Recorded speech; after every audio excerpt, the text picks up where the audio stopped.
When something behaves in a certain way, what governs that behavior? That was his whole point. Nothing. It was the swerve. It was completely outside anything that which had happened before. It was just a... Yeah, but is it meaningful? It doesn't have to be. No, we're trying to make sense of the reality. If something just happens, this is not an explanation, because we know in our reality, for example, nothing just happens. There is a cause behind everything.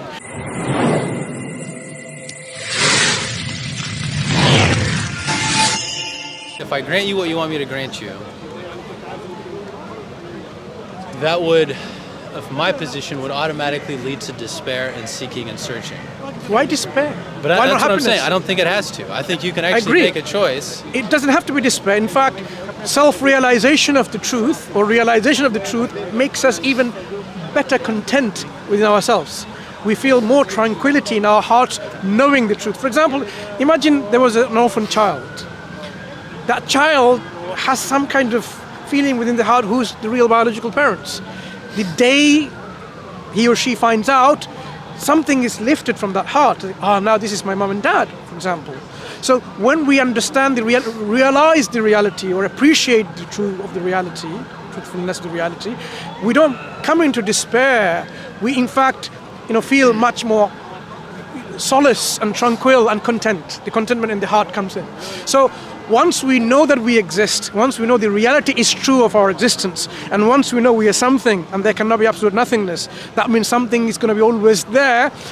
This should not somehow make us feel like, oh, if that is the case, what is that something that was always there? Because that always there didn't begin to exist. That means it inherently exists by itself, within the qualities that is inherent within it. And one of that qualities is existence forever and forever, eternal with no beginning, and shouldn't have any influence of its existence, so it will be everlasting with no end.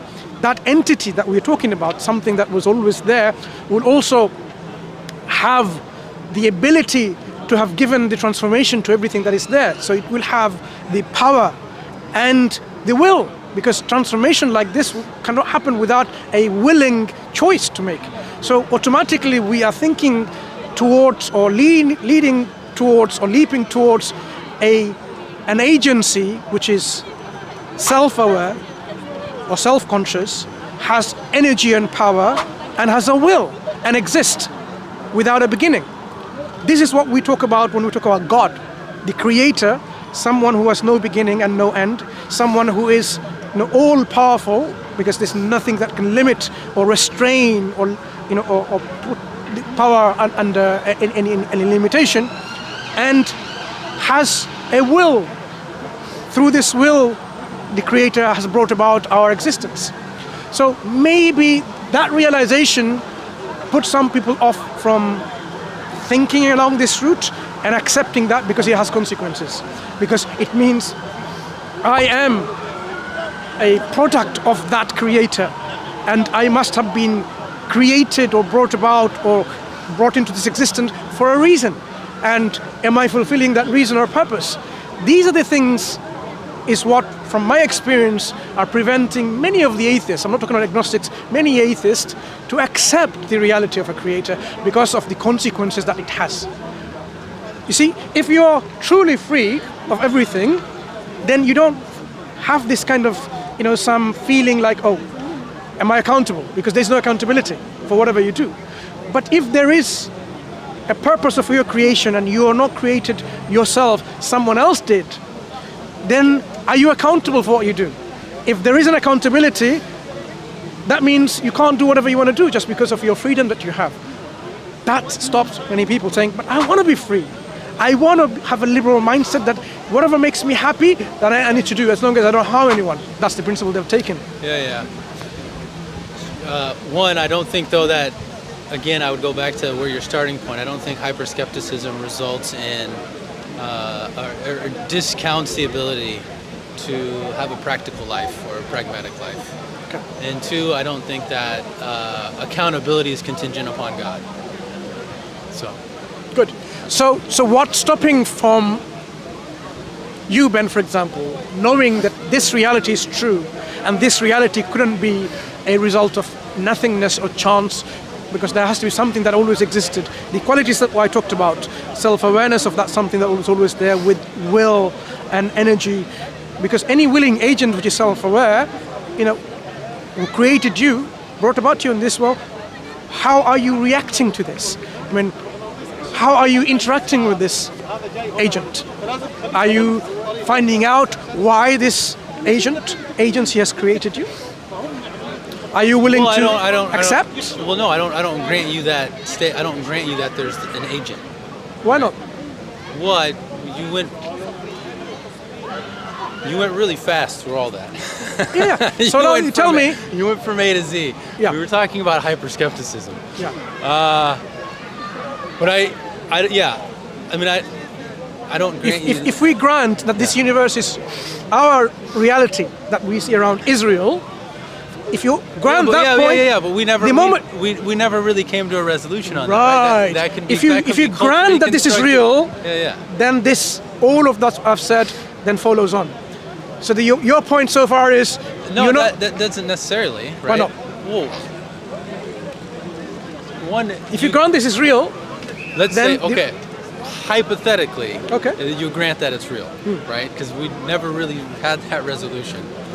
Let's hypothetically do that. It doesn't follow that there's an agent, a creator agent.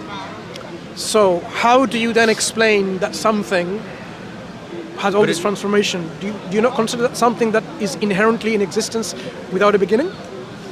There has to ultimately something always... No, because then you have to get into the philosophy of time and what you mean by beginning and where do beginnings come from? Where does time come from?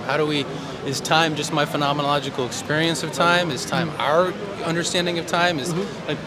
What is time? And both scientists and philosophers don't have a definition. No, of that, whether right? you are aligned to an A theory or B theory of time, which one do you... So how I don't know. I don't know that I'm qualified to make a stance on that position. I'm not a physicist. But that makes a complication into bringing terms in like beginning to something like the cosmos. I can't speak to the cosmos and if it did or did not have a beginning. That's why the terms I've used is something always has to exist. That always includes in any definitions of time you have, because the absence of opposite to something is nothingness. If there wasn't nothingness, then something was always there. I'm using this word loosely. Whatever amount of time you want to give. If you want to just consider only the scientific definition of time, 13.67 billion, 8 billion years, was there a time? Even there wasn't time, there cannot be absolute nothingness. There has to be something. It's just something we can't conceive of. No, that something, whether it's time independent, it was always there. It is there. Let's say it is there. Okay, well, it is there. So if we grant you that, it is there, right? So if it's there, that doesn't have to be an agent. If it's there and it's brought about this transformation by will, are you now disputing that? No, but that's a leap.